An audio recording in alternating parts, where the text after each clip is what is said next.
Call of Duty at the Esports World Cup is officially underway, and we're bringing you a rapid recap on all the action that you might have missed on day number 1. First off, in Group A, we had defending world champs Optic, Challengers Team 5 Fears, and 2 CDL teams who didn't even qualify to champs last month in C9 and G2. Optic handled business easily, looking to have maintained their form very well. The big story was actually C9 versus G2. C9 swept through the Minnesota team easily. The new addition of Gwen had this New York roster flowing, and it was really only the control map that looked close.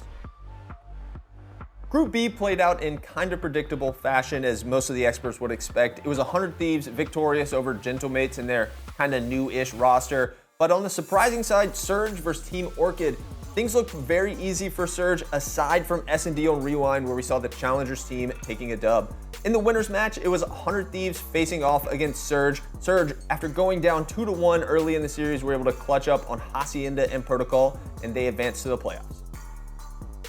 Group C, aka the Group of Chaos, we had Falcons with the home crowd advantage, Toronto with no beans and a new player Abe, a shaky Boston breach, and Team War, the Challengers team who faced all of the roster craziness that we covered this past Monday.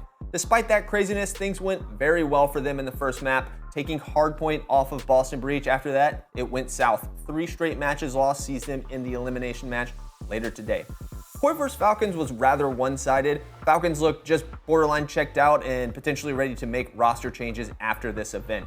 In the winners match, we had what was supposed to be close, but it was Koi dominantly knocking Boston down into the decider match later today as well.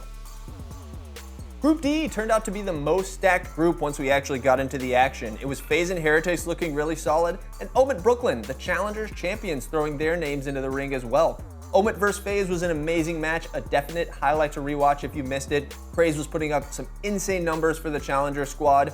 And in map 5, we saw Omit take an early lead, but it was the Faze boys clutching up, making a big comeback and winning it in round 11. In the playoffs qualifying match, we had Faze and Heretics. 4 close maps end up going the way of Miami, and they send Faze down to the decider match for a potentially dangerous rematch against Omit. We've got the group stage finishing off today and playoffs kicking off tomorrow for the teams that are lucky enough to make it through. A lot of big action, and this is sure to be an exciting tournament. That's going to do it for a rapid recap. Until next time, thanks for watching.